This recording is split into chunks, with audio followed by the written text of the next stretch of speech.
Good morning, everyone. My name is Dr. Janice Briggs, and I am the Director for Equity, Diversity, and Inclusion here at Opportunity Home. Welcome to a special edition of Thursday Talks, where we will discover the historical and geographical roots that have shaped the current housing situation in our city. I am honored to introduce our distinguished guest speaker, Dr. Christine Drennon, who is an associate professor of sociology and anthropology at Trinity University and an urban geography and community development expert. Dr. Drennon's research and activism focus on San Antonio's inner city neighborhoods. As research director for the Promise and Choice Neighborhood Planning Grants for the City of San Antonio and for the Choice Neighborhood Implementation Project, she focused her work on the relationship between housing, education, and community development. Her most recent research on economic segregation and inequity in our city led to the adoption of an equity-based budget by the City of San Antonio. Please join me in welcoming Dr. Christine Drennon. Thank you, thank you. Do we need this for the recording? So awkward. Sorry. We find there's just so many things to hold. Here we go. So this is my title, and I'm not sure where it came from. How did we get here? Unpacking the history of housing in San Antonio. But I want to change my title if I can work this little clicker. Oh, there we go. I want to change it to the genealogy of the San Antonio landscape, undoing the past. Because when we think about genealogy, about the present, we think about ourselves and wanting to understand where we came from, rather than history is often like, oh, that isn't that interesting, that happened a long time ago. We really want to change the focus here. So we think about like what's happening here right now and how did we get here? Just like a family genealogy, right? But I'm not going to talk about housing right now, right away, immediately. I want to talk about this. This is the Texas Vista Medical Center on the South Side, right? And this is what's happening today. And this is why I don't want to call it a history. I want to call it a genealogy, because that's the present. And I really want to understand that, right? What do I mean by that? The Texas Vista Medical Center is that little blue cross on the south side. Those are our big hospitals where you have an emergency and you have to go to the hospital in the middle of the night. There they are, right? There's lots of little clinics and different things, but those are the big hospitals, right? A heart attack in the middle of the night, and that's where we would go. On the right, this map shows how many beds each one of them has. So if we look at the Texas Vista Medical Center, which is the blue cross in the bottom in the southwest part of town, it's over there all by itself, for one thing. And then if we look at how many beds it has over here, it's a tiny, tiny dot compared to the other dots around town, just telling us how much medical capacity we actually have in that part of town, right? We also know that 2 weeks ago, the Texas Vista Medical Center closed, right? They closed. And they closed, according to the San Antonio Express News. They said in the announcement, they said almost a quarter of Texas Vista's patients can't pay for services, and more than half government paid patients. And this is the reason why Texas Vista Medical Center closed. Right? Lots of others, the shutdown with people without access to services, a lot of explanations, but it really came to that, right? So why am I talking about a hospital closure when we're here to talk about housing? Because of this, right? Because there again is the Texas Vista Medical Center, and what I'm showing here is a map of household incomes, and I use color to show different quantities. So a really dark color means a high quantity, a light color is a low quantity, right? And so if we look at incomes, we can see that the Texas Vista Medical Center was in an area of low income, And we also can see that a lot of the inner city parts of San Antonio are also low income, right? Our incomes are not scattered across the landscape. Instead, they're in really, really particular areas, right? So why do we have this problem? Why do we have a hospital closing in the poorest area of town, but it's also an area of extremely high need? And that's related to our housing. That's completely related to housing policy and where we've been, right? So that's the present that I really want to understand, is why are our most vulnerable people, are we making them even more vulnerable? But I want to understand it through housing. My argument is that we understand things as just natural, just normal. We see this in the newspaper and we think, oh, it's happening again. And we just understand these as normal because they happen so often, right? That we just accept it. And instead, we need to start to have conversations like these and actually question, like, why there? And so we have a city, right? We have this big city in South Texas, and that's us from a Landsat photograph, right? That's us. I just put it into different colors. And then we put county boundaries on it, right? And then we created a city on top of it. And then we put in some school districts, and then we put in all of these neighborhoods, and it's completely normal and completely natural, but we rarely do we question any of those boundaries, right? And then we put people on it, right? We put people on this in South Texas, and they make certain amounts of money, right? But they also have different races and ethnicities. And then they have different kinds of educational attainments. And when we put all this together, we start to realize that there's some patterns here, right? The people with the college degrees seem to live in a particular area way up north. The people of Mexican-American descent seem to live in particular areas. People who make a lot of money also seem to live in particular areas. And a lot of those areas aren't in the area of the Texas Vista Medical Center. We also have different kinds of health outcomes, right? We have a population that has an extremely high level of diabetes, right? And they're also in some of these particular parts of town. We have populations that have very, very high levels of heart disease. And they're again in some of those same parts of town. So we have to start to wonder, life expectancy. Life expectancy, I thought, was just part of my genes, right? My parents lived to so many years, then I get to live to so many years. But when I look at life expectancy in my city, I see it's not like that. If I live in the inner city, my life expectancy is 70 years old. If I live out towards the edge of the county, my life expectancy is 88. That's a whole generation. That's somebody gets to see their grandchildren grow up. Some people don't even get to see their grandchildren. This is all has to do with housing policy, right? This is our present that we want to desperately understand, right? Because of this, because that hospital closed, and we need to understand why. Right. And so this is why I want to do this as a genealogy. I want to understand today by looking in the past, right? So I understand why in the inner city, why does my inner city have such low incomes, and my outer parts of the city, they make over $200,000, right? Why is that? Right? Is that natural, or is it just normal? Why is it that the people in the inner city have such high levels of diabetes that they struggle with it every single day? But out towards the edge of town, not such a problem. That seems odd, right?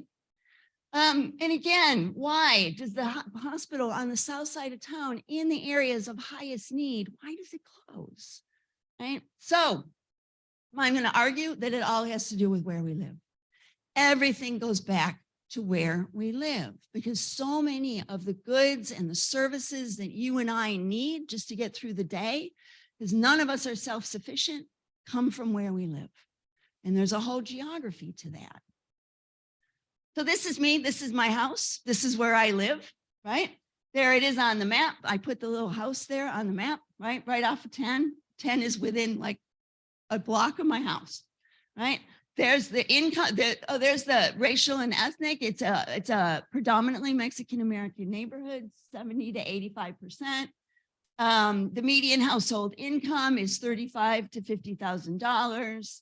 And most of the people don't have a college degree, but they have a high school degree. This is where I live, right? And where I live very much determines what I do and what my life is like. But where I live is not random, right? I didn't just choose it, right? It's been very much engineered for me. My life expectancy, according to where I live, would be in the mid 70s, not based on my genetics. My dad's 93, right? But based on where I live, I may see 70 or 75, right? Why is this? And it's all has to do with our history of housing. So we have to go way back. So in order to understand those questions in our genealogy, just like any genealogy and family, we're going to go way back, right? We're going to go way back in our city's history in order to do this. I'm not going back to 1718, no, don't worry. Right, but we could go back to the 1800s when the city was really established by the Spaniards. The very, very old maps of San Antonio look like that. The original Spanish land grant to create the city looks like this very odd triangle. And some of the old paintings of the areas show that it was very, very rural, that mostly agricultural, a lot of ranching in this area. But all of these little squares around the edge of the city here are all Spanish names, right? And some German names as well, but all the old big ranches all around the edge of town. So a lot of people lived here when the city was first created. We jump up to 1883. So that's the old 1852 map. 1883, we can start to see the streets going in. And this is when the city charters were first written. And it says in the city charters, right? The city of San Antonio was incorporated in 1842 and soon thereafter was authorized to sell public lots and real estate deemed useless to city leaders and wealthy purchasers. And the land deemed useless was often right around our inner city. And I know this is going to be really hard to see, but I really want to show you. Can you see this well at all?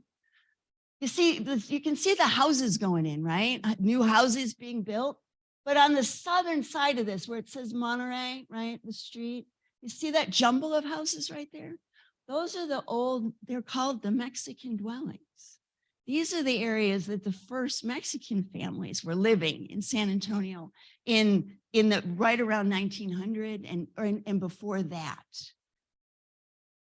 The southern part of the map, right? You see Monterey Street in the bottom where that little jumble of houses is. Yeah, just above the star. You see that? So those are on these old maps were called the Mexican dwellings. These are some of the lands that were taken over and are going to be rebuilt. So the population has been here for a really long time. So we just have to recognize that these folks have been here for a really long time. And it's some of this land that's going to be actually taken over and then sold back to investors. And this is what some of the old housing looked like. Right, it was 1800s, like the 1800s, right, and it was impoverished, definitely, but people lived there, and people had their little house, and they had their own belongings. But this is where we start our story. So I'm going to start like really a 20th century story. Then is how did our city develop? How did our neighborhoods come to be? Why are they so unequal today that the only hospital on the south side is closed, right? That's our question. I want to understand today. All right, so we start back here. I'm just going to use this map as my base, right? And it's really a story of neighborhoods. So by the 1920s, our neighborhoods are all being built, right? Right around the inner city. You can see right in the very center is really downtown and the Riverwalk, but all the red squares are the neighborhoods being built in the early 1900s, right? And all of this is on file down at the county courthouse. They have all these old maps so that you can see all the old documents. And I'm going to show you a couple of them about when our neighborhoods were built. right? Just because it's a really interesting history.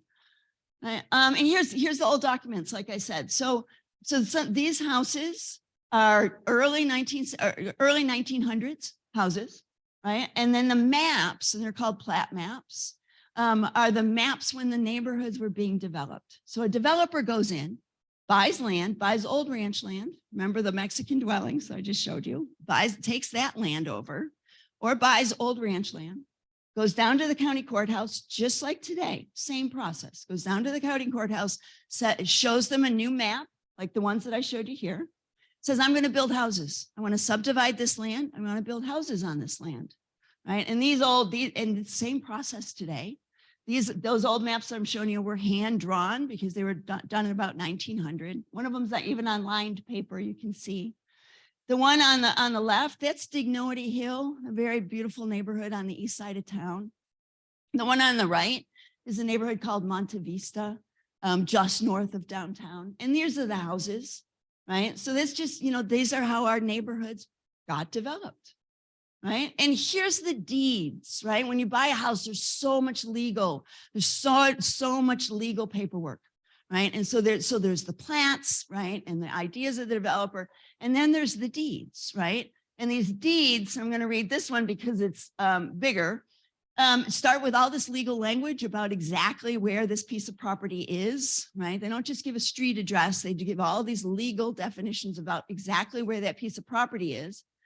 And then they go into who's owning it and who's selling it, who's buying it, where all of the documents are on file. So this says they're on file at the Bexar County Courthouse, 1921, recorded in volume 656 on page 20, right? Very, very legal, very particular. And then it goes, and then all the orange where I've got highlighted says, this is what you can do with this house, right? So let me look at this. It says, this house can never be used for business pursuits other than maybe as a boarding house, right? So you can't open a 7-Eleven in the middle of the neighborhood. That's all fine, right?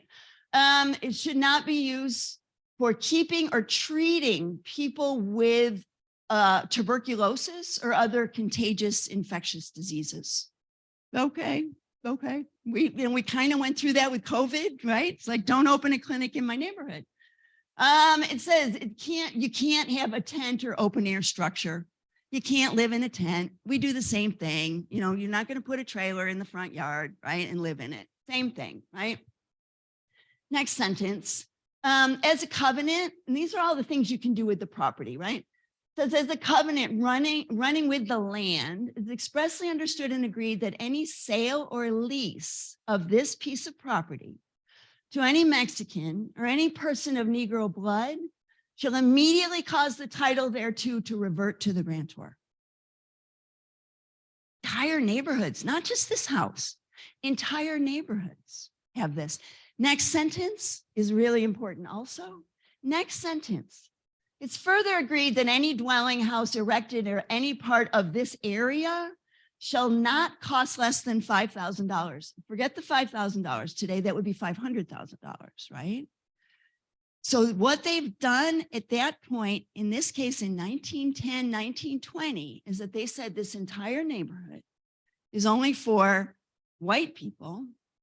And also the houses are going to be worth this much, right?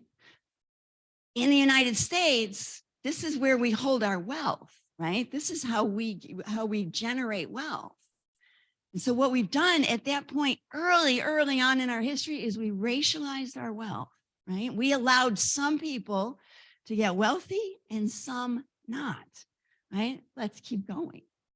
West Side, house on the West Side, probably recognizable, right? Very different kind of building standards that were used on the West Side. And here's the little map. There's the plat again. This one is 1895, being built at the same time as the big houses that I just showed you. And there's the deed. Now that's the deed that I just showed you. The deed on the West Side has no restrictions whatsoever, none. Anybody can live there. You can make any amount of money that you want, but this is the house that's getting built for you, right? So what have we done in 1910, 1920? We've totally segregated our population. And what's going on in 1910, 1920, as far as like American and Mexican history at that time? Mexican Revolution, right? So people are just flooding up from the border and coming to San Antonio because it's a Mexican friendly city, right? People speak Spanish, it's Catholic, they have relatives here. This is a good place to come, but they come and they encounter this. And what does that mean is that the huge population that's coming up is very restricted just to a couple of parts of town, right? West side, some of the south side, north side don't even go near it, right? Little bit of the east side is completely, those are the only parts of town that are open to that population, right?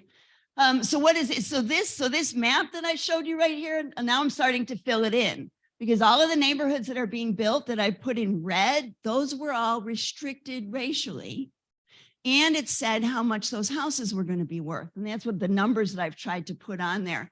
So the numbers up to the north say like, well, up in like Alamo Heights and those, it says 12,000. And then even over around Woodlawn Lake, $5,000, which again, today is $500,000. But some on the west side, $1,000. Some of the houses on the west side were $500, right? Beacon Hill was being built at that time too, and it was about 4,000. Yeah, so it was built very middle class for a and also.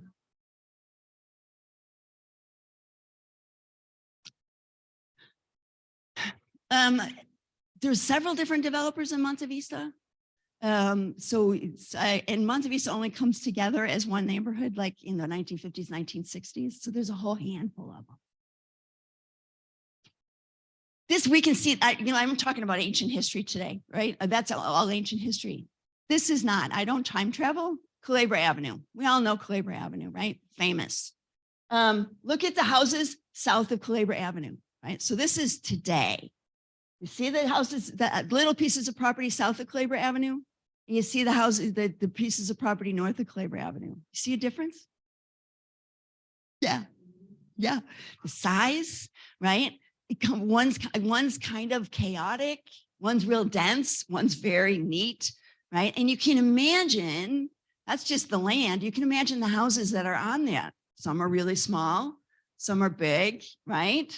Guess what? Oh, something happened to my map. To the north was deed restricted, right? To the south was not.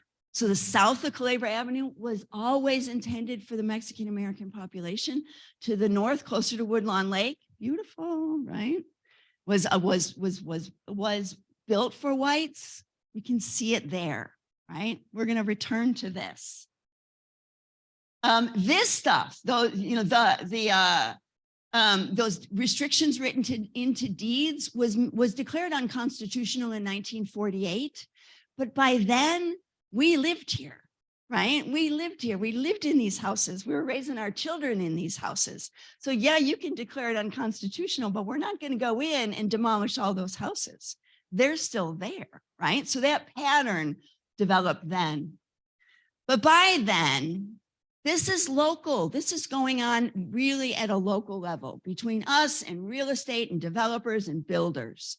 But by the 1930s, 1940s, the federal government's starting to get involved, right? Not just locally, but the federal government's getting involved. And one of the first things the federal government went and did, and they went into every city and they mapped them racially.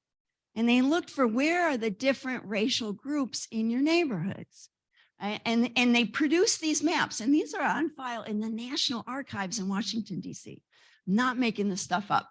Right. So in the white, right, where there's no color, those were white neighborhoods. In the brown, they use brown to designate where the African American neighborhoods were. You see it on the east side, a little bit on the west side, and there's these cute little neighborhoods just on the north side, right outside of Alamo Heights called Kenwood, that were always for the people that worked in Alamo Heights but weren't allowed to live there. The red, those are the Mexican American neighborhoods, distinctly on the west side. Why? Because we built them that way, right? It's not because we want to live like with other people like us. It's because we built them that way. And we told people exactly where they could go to live. Following this, again, this is the Great Depression. And the United States government, President Roosevelt, he's a hero. He and his wife were very important in our city, building Alisan, building the first public housing.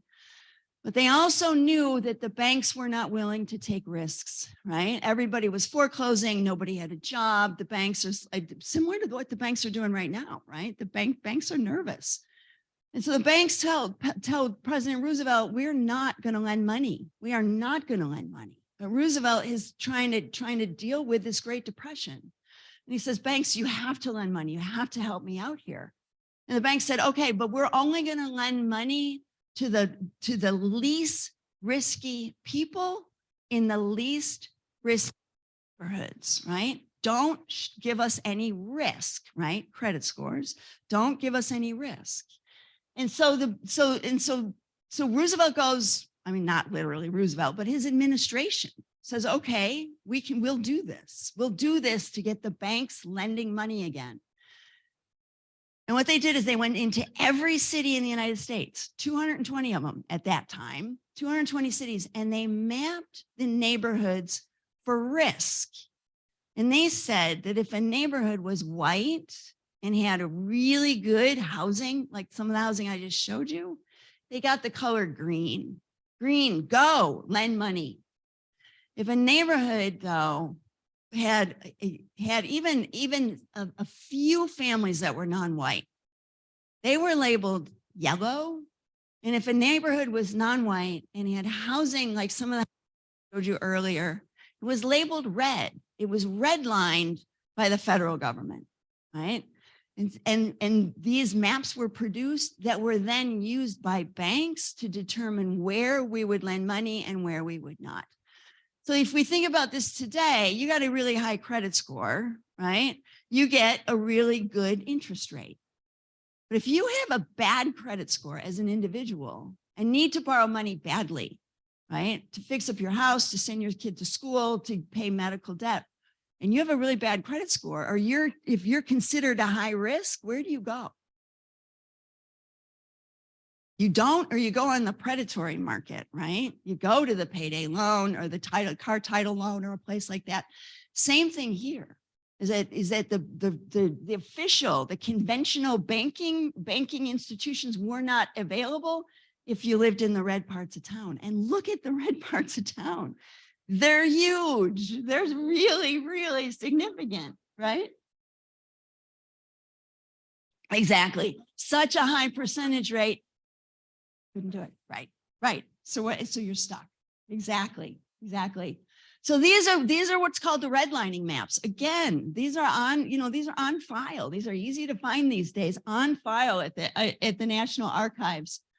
And so I'm just bringing it in with remember my map that I made a little bit ago with all those deed restrictions, and you start to see that this stuff piles up, right? It piles up. So those really nice houses that I showed you a little bit ago that were built for the white population with a lot of money, these were all green lines, right? This was green. You needed to borrow money. Although you have plenty of money, you need to borrow more, we'll give it to you, right? Some of our older housing, this kind of stuff that was built in the 1920s, 1930s was often yellow. Some of these are our gentrifying neighborhoods today. We're starting to bring them back. But this very humble housing that was built in so many neighborhoods in San Antonio for a non-white population, this was what was red lines, right? And so it's into these areas of town that people don't have the ability to go to the traditional banking institutions or traditional ways in order to make money, lend money, borrow money, right? What's interesting is some of the areas of town, like on the east side in the neighborhood today known as Dignity Hill, which was a very wealthy neighborhood when it was first built up. And you can see it in the housing. That's that big house right on Dignity Park, right? This also was redlined, although it was exquisite. And it was redlined because it was a mixed race neighborhood. African Americans lived on the alleys on the east side. which caused the whole east side then to be redlined, right? So the beautiful houses, but also these smaller houses in the back on the east side and along the railroad tracks. Because of that, they were also redlined. Back to Culebra Avenue, right? Look what happens on Culebra Avenue. North of Culebra Avenue, getting towards Woodlawn Lake, green, do whatever you want. South of Culebra Avenue, that had been the Mexican-American population back then, redlined, right? And so now we're going to see like this investment is not going to happen in those areas. North of there, do whatever you want. Here's more money.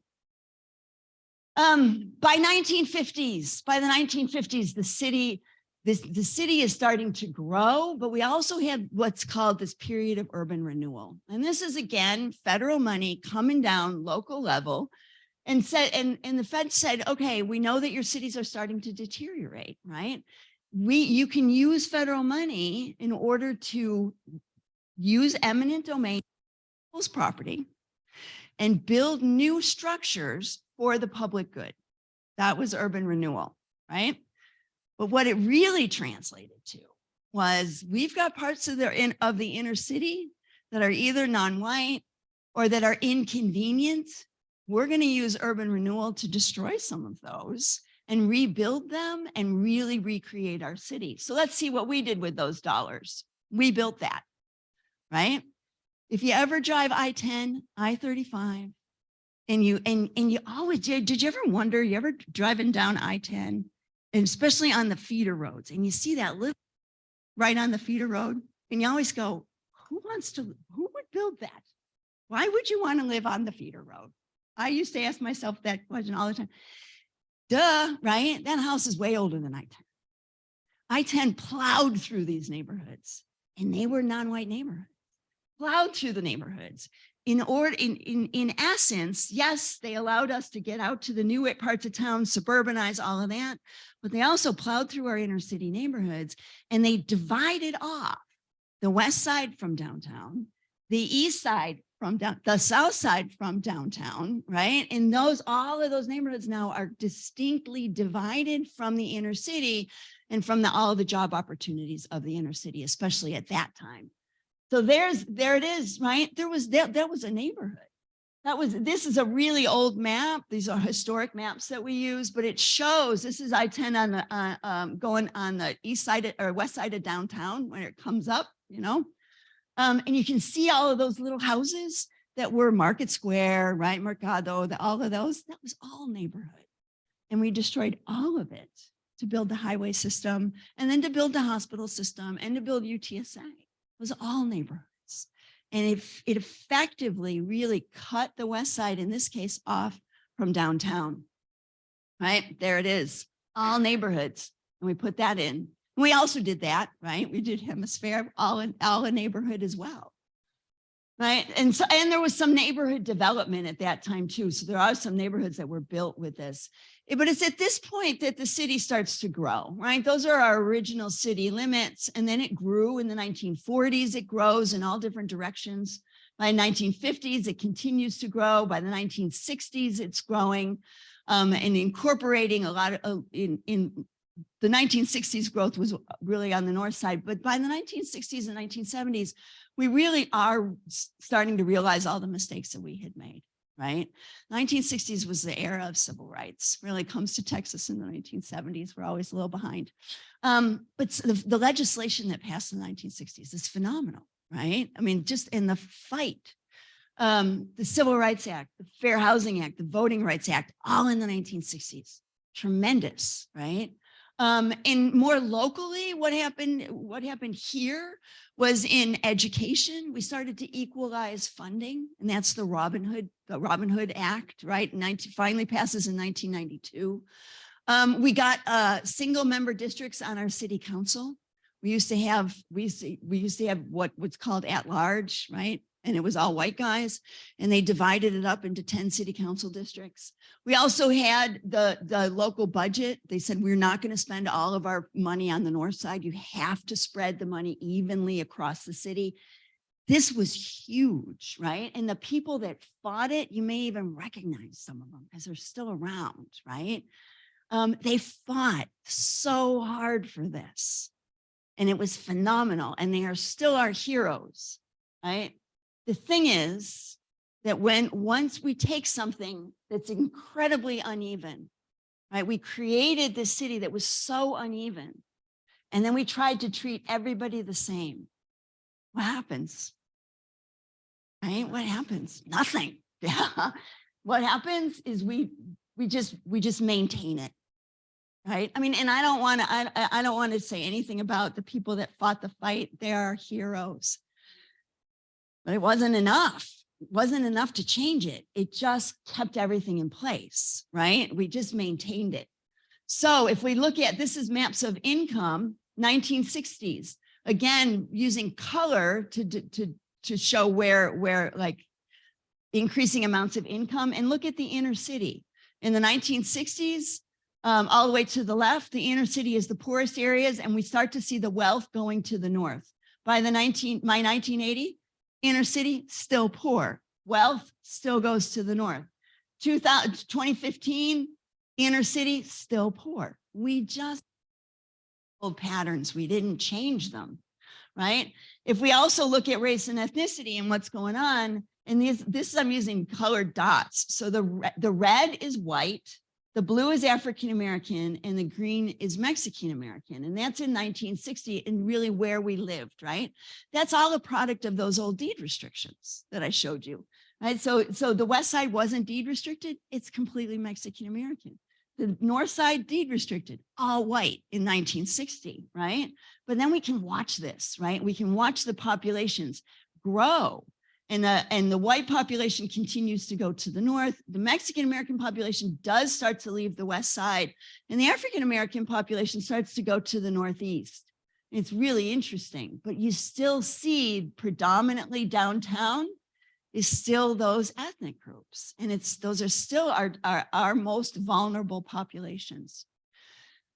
What's happening today, right? And it really is this kind of stuff, because it's in these parts of town, the people have never been able to accumulate the wealth and reinvest and really get ahead. So we start to see the same. This is this data right here is federal data, and it shows where mortgages are being made. So that means, again, there's this investment dollars that are coming into our neighborhoods. On the north side, we have lots and lots of money coming in. But on the inner city, you see the size of the dots in the old redlined areas, there's no money coming into those areas. So although this is really old, it continues to happen, right? So this is really interesting, and I want to walk you through this. So this is the kind of the cumulative, right? There's Culebra Avenue again, right through the middle. South of Culebra Avenue was redlined, and those are all the little houses. Then it goes to the north, and that big green should be blue, but actually Woodlawn Lake is kind of green anyways, so that's Woodlawn Lake. This is a part of town where you had south of Culebra Avenue was redlined. Then you see the green line way at top, and then you see some blue and some yellow. So it had all the different colors. The little squares are houses. If a square is blue, it means that it's appreciating. The value of that house is going up at a really high rate, right? And even at a higher rate than the rest of the city. If a house is brown, I coded it brown, that means that that house is not appreciating or even going backwards in value. It's worth less than it was 10 years ago, relatively, right? See the pattern? In the areas that were green lines, those houses continue to be worth more and more and more. You see the areas that were red lines and that were Mexican-American way back when, they're still brown. It means that they're not worth anymore, right? They're depreciating. Housing that depreciates. Do you believe it? Housing doesn't depreciate.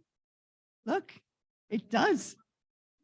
It does. They don't, right? That's why. That's why, exactly. Those houses that I showed you before are just as old.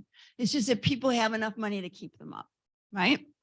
So there's other parts of town, same pattern. See in the red, browns, in the blues and the greens, all blues, right?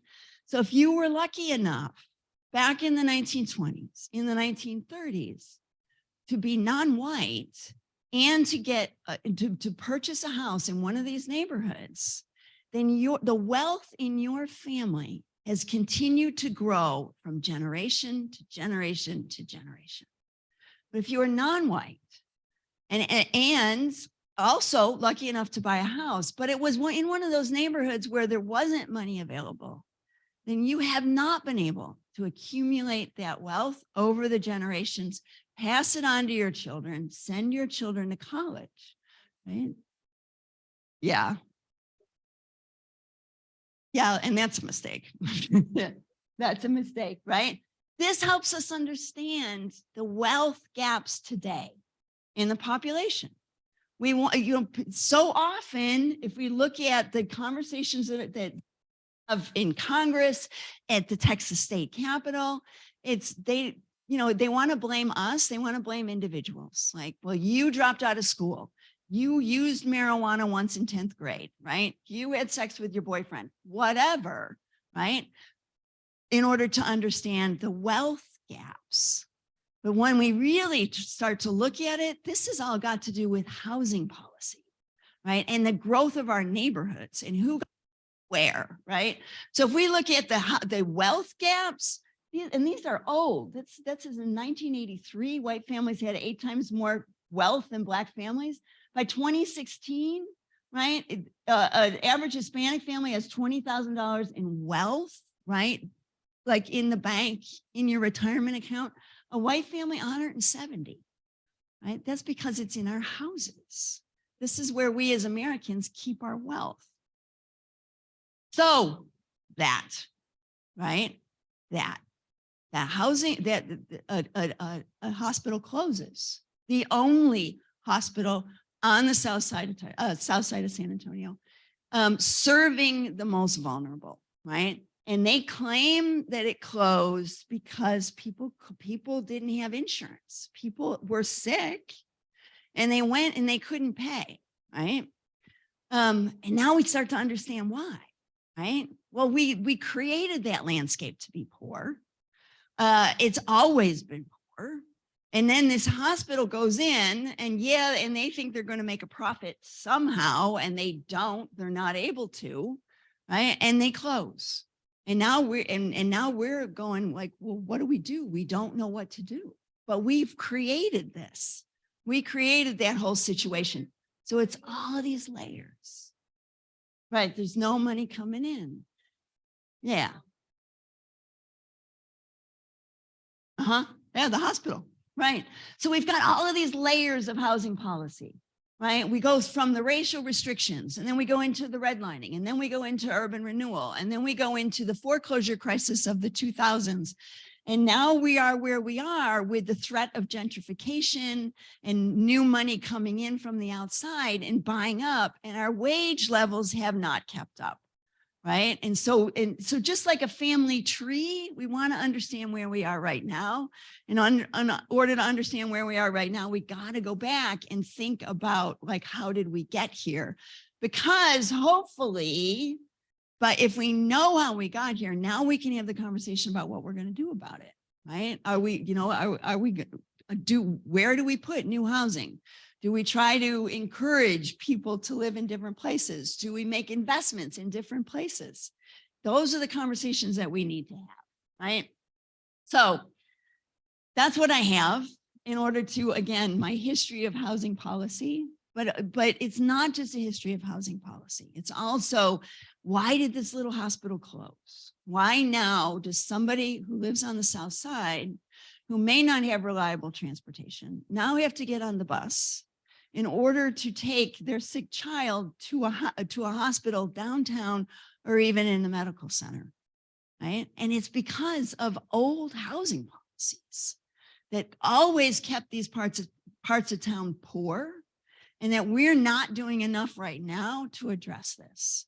And we need to keep talking about it in places like this and get other people talking about it too. So I would love to hear what you have to say about exactly this.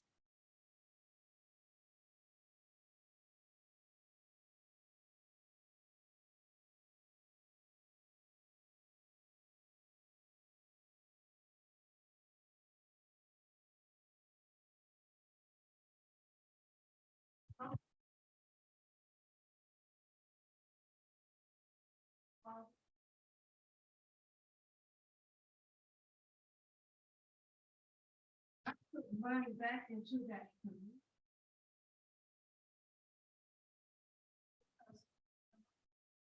And the people didn't have an income. So what they failure, and this is why I was telling some people where I live. If you don't see the money coming back into your community, guess what? You're gonna be liking certain things. You know, other people get a nice hospital or restaurant, but if the money is not coming, neither. I'm just gonna tell you true fact, because I know I've seen it. And I done walked through some of these communities and I've seen the good and the bad. Yeah, and well, and so if there is a family that's successful, their inclination is not to stay, right? It's to leave. You Yeah. know, we want to be closer to good medical care. Mhm. We want to be close to the good HEB, Mm-hmm. you know, to the library,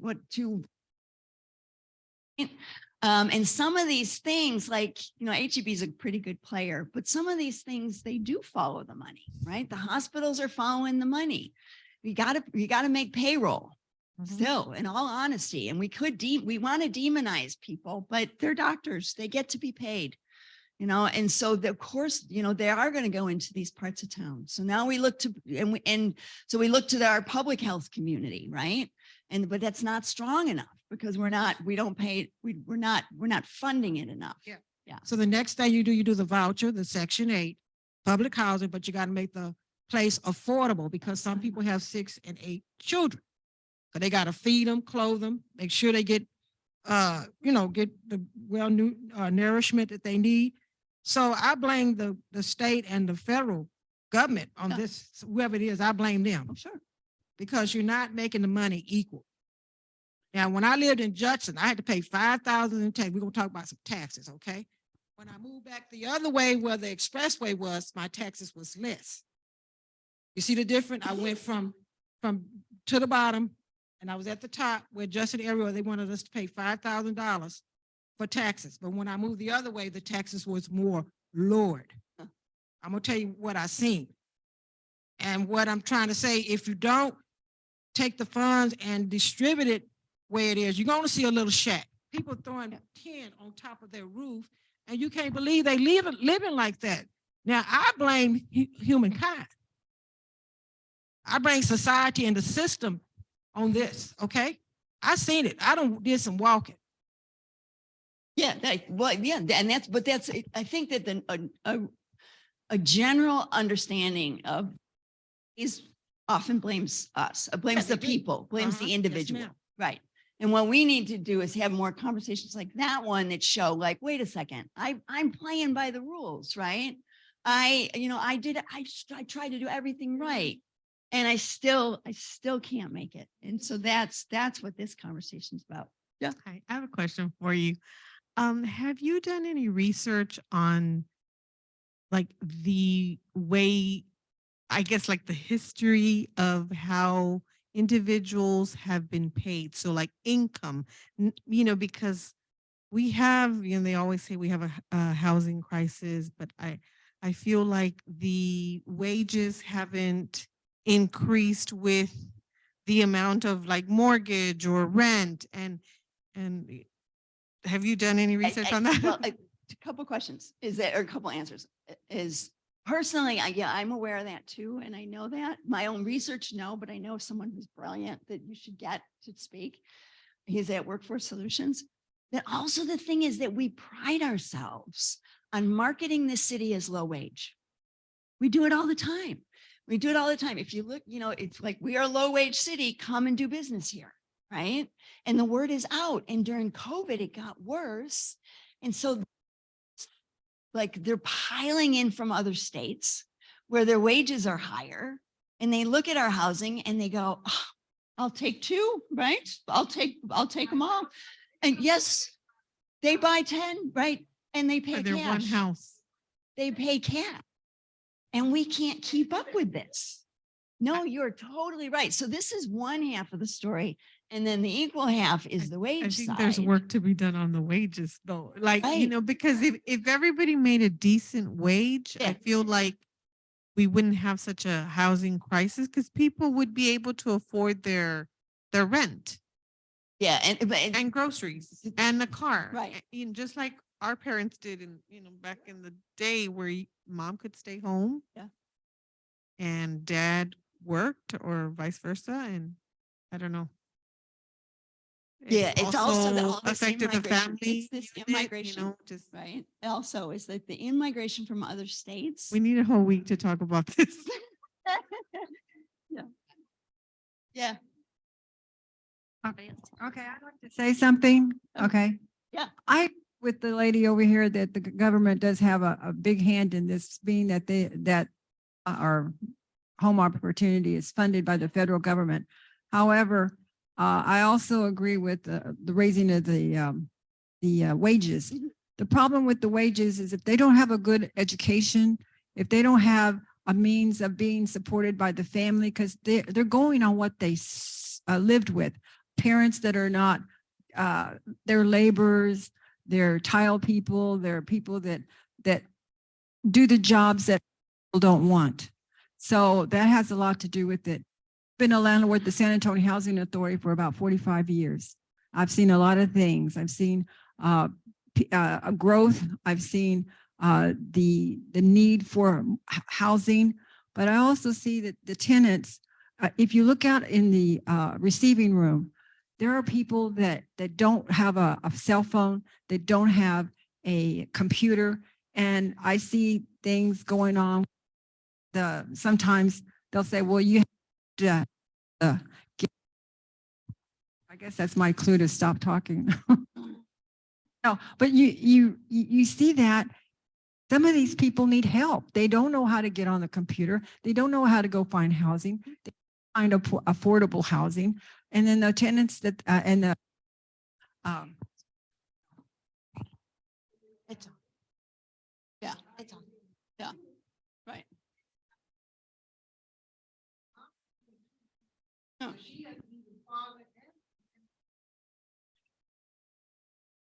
yeah, you have, it's a combination of everybody working together. And if you've got an entity, a federal government agency that is turning their face on not being able to help them, it's a combination of everybody helping each other.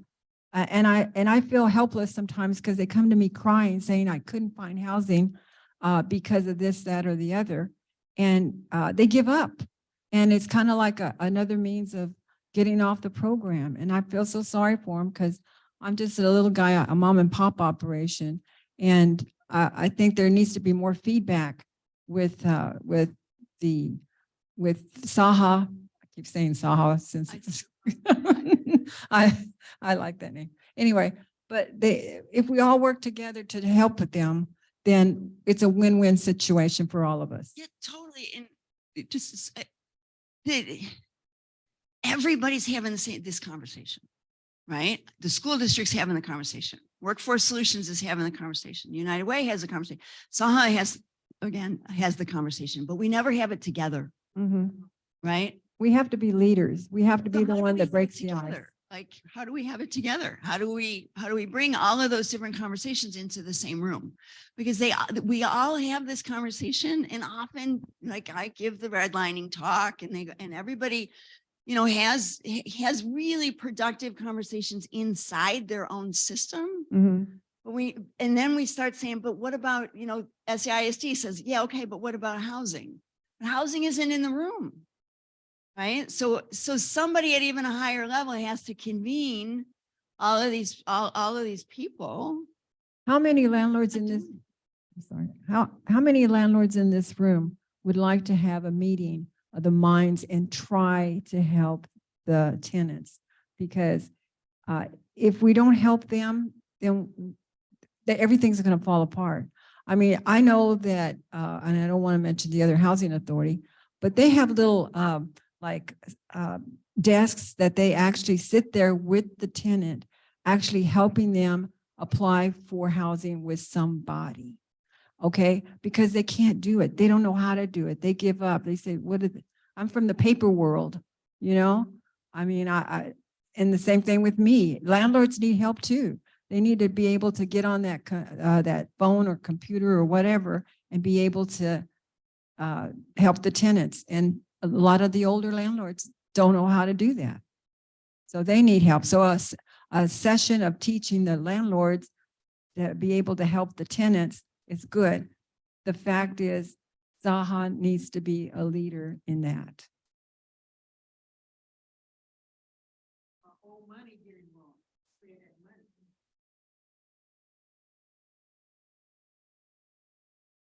So this is very much in line with what we're talking about right now. And I guess I've actually got a number of questions, and I'll synthesize it as best as I can. So we're talking about just housing, but to me, that's only one component of a neighborhood and growth. And we're talking about all these disparities of really from a neighborhood perspective. In your view, what are some motivators that we can do? Because I live in Lavaca, and I'm watching a lot. I mean, like, I'm drinking from an ocean right now between the Opportunity Home developments, between our park, and all the things, all the different developments for profit. But and I've been to public meetings and I've heard a number of people respectfully ask, like, hey, it'd be great to have an overlay to where everybody's connected, because I'm living where there is such a disconnection, and the response often, and I understand, I work for a federal agency and I've been around working for a government. And I'm not saying that this is an excuse, but I understand that it can be a common mentality where, like, that's not my project. Okay, but that's part of your project, is part of a bigger project. And I don't know that we're actually fully focusing on not just housing, but accessibility, transportation, mixed use developments, to where we are motivating and we are promoting local businesses to come in for the amenities that, if we don't have transportation, or you have kids, or you have disabilities, or you just want to be able to have green space, whatever it is, so that we are taking in consideration of the environment, our well-being, like the environment well-being, the social, the economic, and everything. And so I guess really bringing it down is, in your opinion, what are like some motivators that you think we can do to really incorporate for San Antonio to truly be the benchmark, and not just. So I'll say this, is that from this research that I've seen, there's a lot of promotion of like San Antonio, we've got SA tomorrow, and we are these leaders, but I'm living it and I'm questioning where they truly balance. And I would rather, instead of looking at them saying, you're not doing this, is, okay, we know these principles, so what are we doing to bring it in holistically? We're not. And so a couple of things is that often if we listen really closely to all of those conversations, it's SA 2020 or tomorrow or whatever they called it. It was often like, well, like what's going on in other cities, right? We often want to be like other cities, and it's never like what's great about us and how can we make it greater. One of the things and I've thrown this idea out so many times, and it's always like, oh, isn't that swell, right? But one of the indicators of the health of a city is the average median income of a family, right? And so let's get average median income of families up.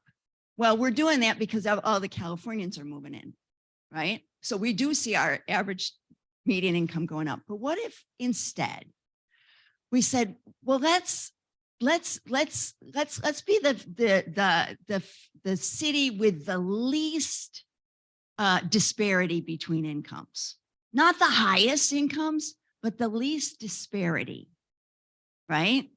Like the least, let's aim to make for different benchmarks.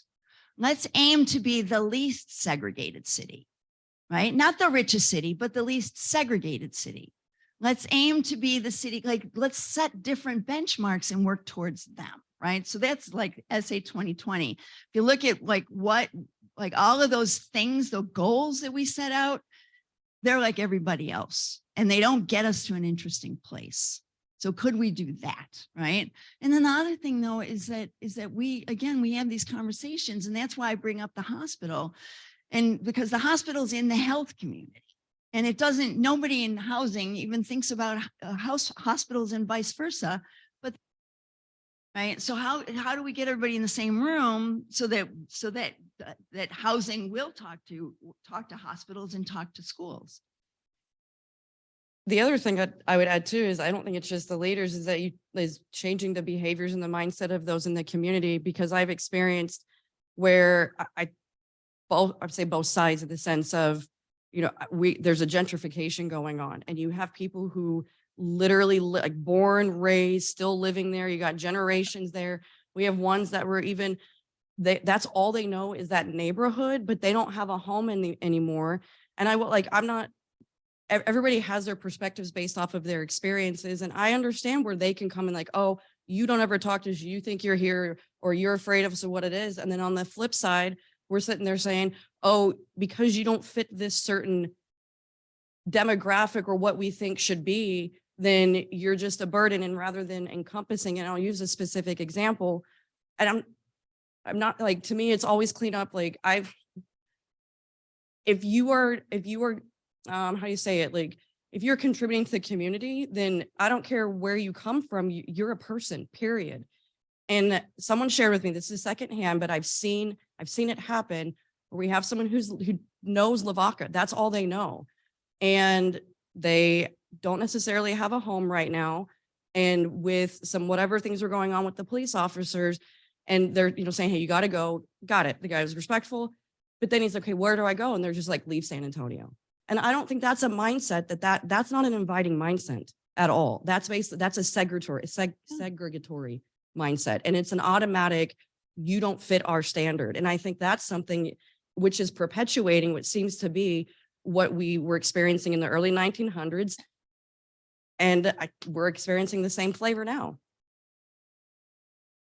So I know it's kind of more of a theory, but I know we talk about this, but it's like, what are the real things that we can do to get this mindset behavioral change to it? And then at the same time, get this leadership and this connectedness or collaboration legitimate, not just having all of these things stovepiped.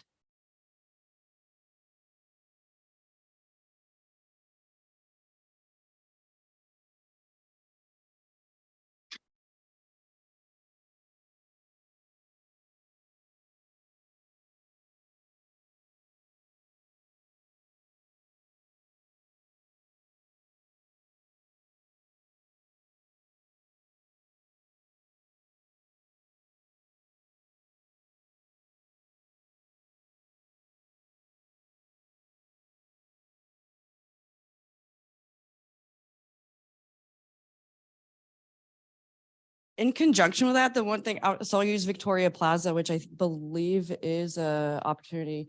I know that there's some renovations, and I know what I know. So I know that I need to maybe learn a little bit more. But in this, I absolutely 100% agree, is because I think we've been conditioned by generation to generation where we get stuck in this lack of mindset or lack of worth mindset. Whereas perhaps I would say is one of the things that we could perhaps offset is really look at what within reason. I think there are things we can do it within budget, is what environment are we providing both internally and externally with these properties that we have.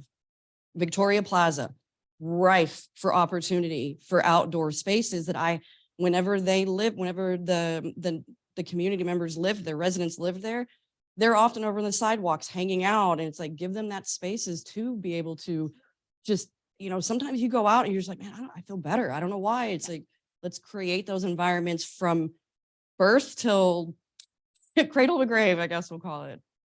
So I guess that would be my input for Opportunity Home, is really look into these considerations, not just energy. How are we, doing these energy savings or efficiency type places, but is what environment are we legitimately providing? Because I think all of us deserve to have, and it doesn't take much. Yeah, I did. Last summer we're working at East Meadows, right? Big development on the east side. And really, it's 5 years old. We're trying to figure out like, well, how's it going? This is new. It was pretty experimental at the time. How's it going? And as far as the use of space, like you were talking about, one of the really interesting things was, hanging out at dusk over at East Meadows. Nobody's in the park. Nobody uses the park. But once you walk around, at every building in the parking lot, kids are playing basketball, right? And there's something there. There's something going on there. It's like people crave each other. They want community. They're not going to do it in the big fancy park, right? But they're going to find a space that's more at scale, right? That feels a little cozier, feels maybe a little safer, right? Parents are sitting on the tailgate of a truck. Kids are playing basketball. Kids are in big wheels.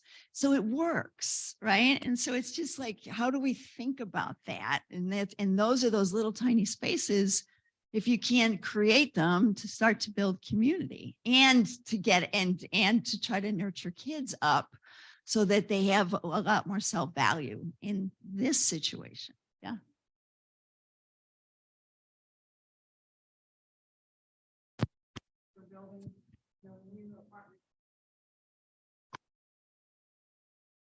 I know that they're building a lot of new apartments and stuff like that for affordable housing and such. And then I see on the internet little houses being sold to, I guess, for affordable housing. So what is the future of San Antonio housing in the community? Which direction are we going? We see that statistically, you've got, the Mexican American on one side and then so on and so forth. But we as landlords would like to know because, and I agree with what the other landlords are talking about, but I'm curious. I mean, the city's going in different directions. They're building over here, the money's going over there, and not enough is over here. And it's sad that hospital closed down because I'm sure there was a need for it. I used to work at the Baptist, and I know that we provided emergency care, but we could not give them the full care that they really needed. So many entities that are involved in housing. Housing is probably the most difficult system to understand because the private sector dominates, right, in private development. Then you got the nonprofit sector who compete for mostly like funding that comes through the state. And then you've got the Public Housing Authority who has a line up to the federal government, but also is part of the competition for state funds and for private funds. And now there's some cities funds. Under the new leadership here, and he just stepped out, and I know that there's people in this room that know this better than I do. The Opportunity Home, Saha, is looking fully, I think, and much more productively about where they build, for who they build with, and it's a much station than it ever was before, right? So like when Mr. Hinojosa organization, the idea was to demolish Alazan Apache Courts, right? The Alazan side. And he stopped that. And he said, we're not going to, and replace it with mixed income, which would have probably meant the loss of a lot of public housing because of the footprint of it's not big enough, right? And he said, no, I'm not going to do that. And I'm going to engage really deeply with this community, rebuild this and invite some higher income levels as well, but we're going to retain that. So he has started to take control of the conversation a little bit and to lead it rather than being a follower. Because I do think that previous administrations kind of followed a little bit the for-profit sector about what housing should look like. That's all with a profit motive. And this is a government agency, so it shouldn't have a profit motive.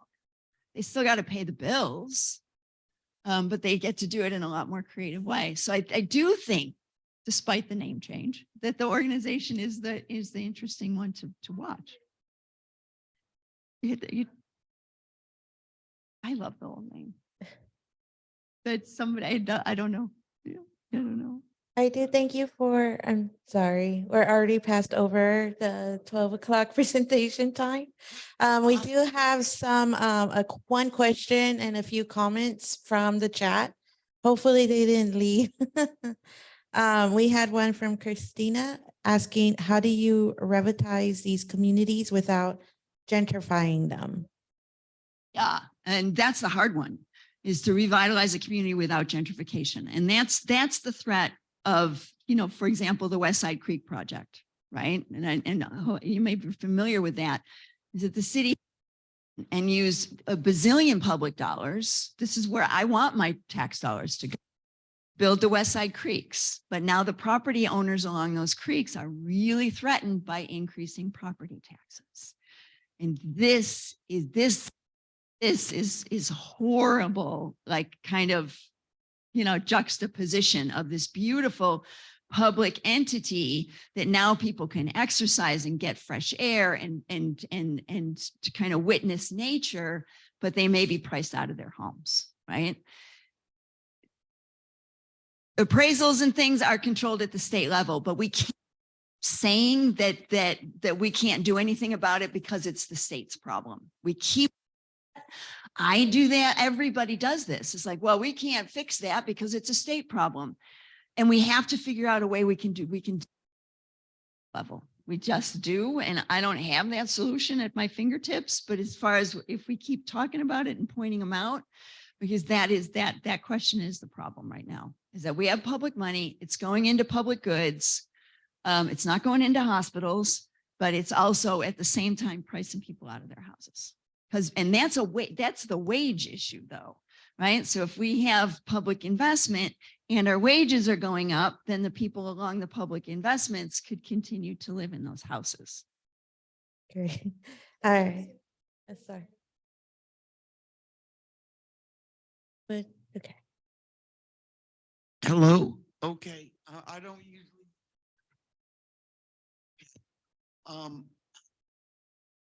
Do I have to?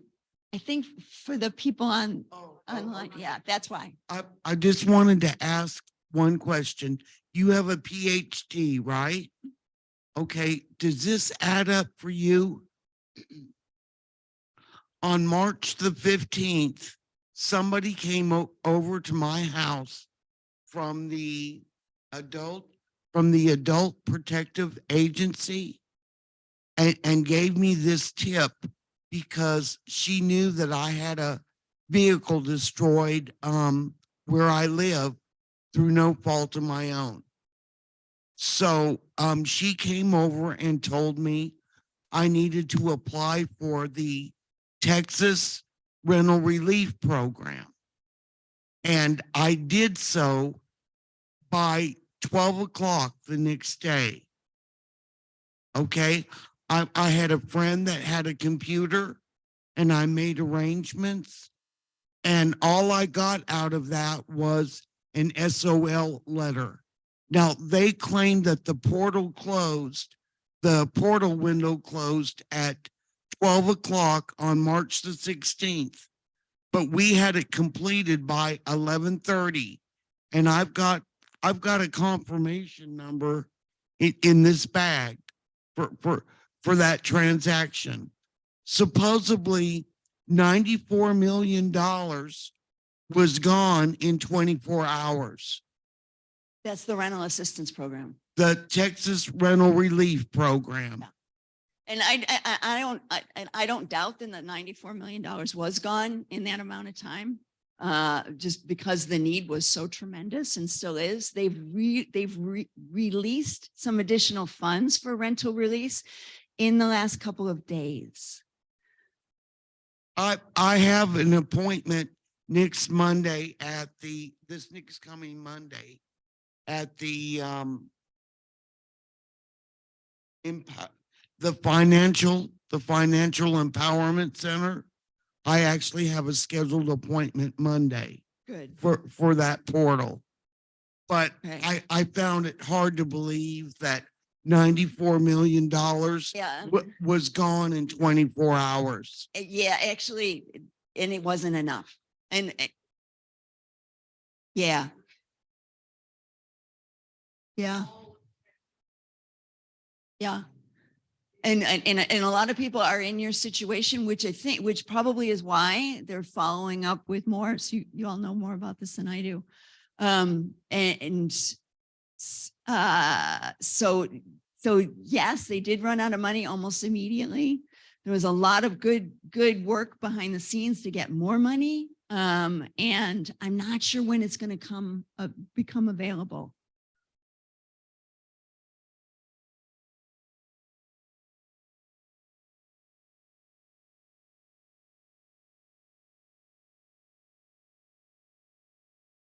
Right. So you got an appointment on Monday. Right. And if you owe money, but you've made that move to show someone and it's documented, then they can't evict you. Right. So just hold on to all the papers that you've got. And because if you show that you've gotten in touch, then they can't evict you and no judge will let them do that. I did. That's what No, I'm glad. And thank goodness that these ladies are in the room.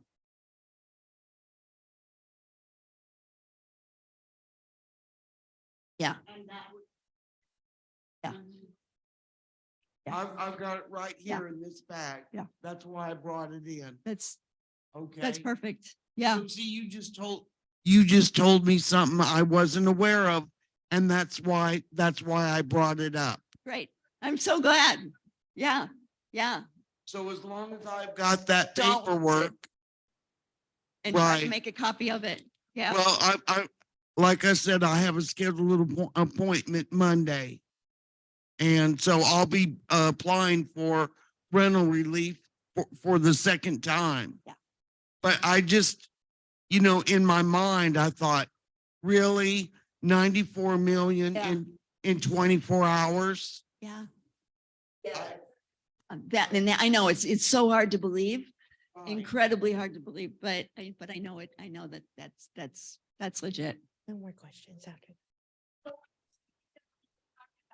Being equal for everything, that with some that housing, they're not really good for disabled and seniors, because you're getting more seniors and disabled people out there Yeah. who don't have apartments or houses that might be wheelchair accessible, handicap accessible, anything. And I keep thinking, Soho, I know you're building new apartments. Maybe you better start thinking when you build these buildings, make sure that the people can get things in there that can be handicapped at a later time, like the bathrooms. Make sure they're where they can put the studs in the wall. Because like for my case, I'm dealing with a problem where they're going to have to probably go back into the wall to get the Old bar back in. buildings. Yeah. And it's like, I'm thinking there's a lot of issues out there for seniors and disabled that people bypass. They're always aiming for the families. And I'm thinking, what about the seniors and disabled that live by themselves, have no one to speak for them, no one to help them? How are they supposed to do things? And like, sometimes some of them have to move from an apartment to another location and they don't have money for that or know who can help them move. And it's like, what do you do?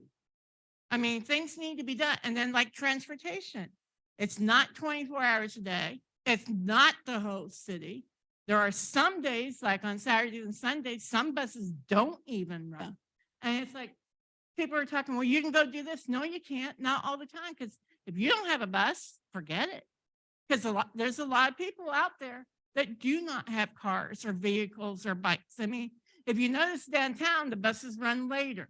But in the outskirts, they might end at 9:25 and 10:25. And I think housing, city, via, maybe involve some of the residents from the apartments, get together and talk about these things.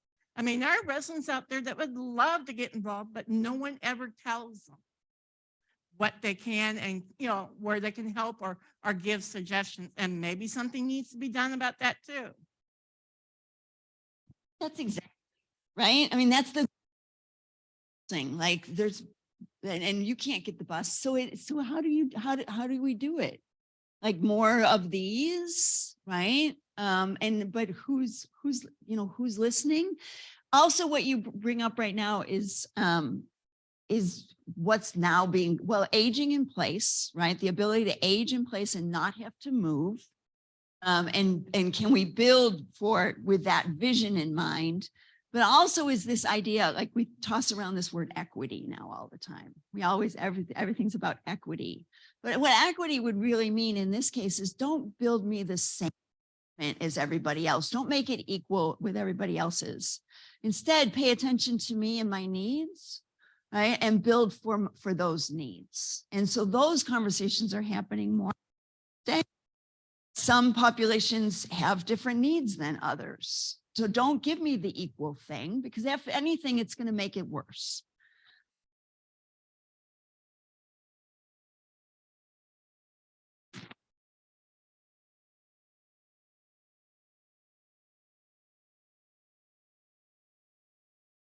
Bingo. That's the, yeah, section.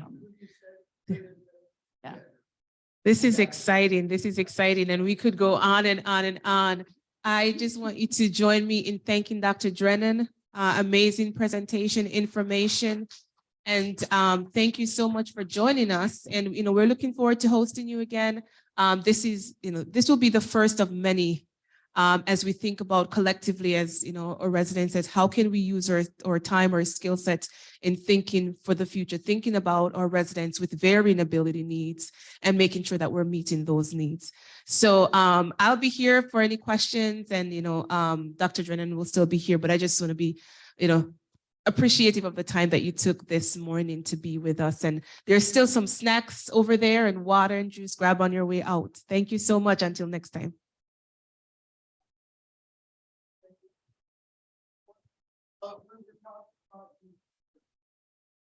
For business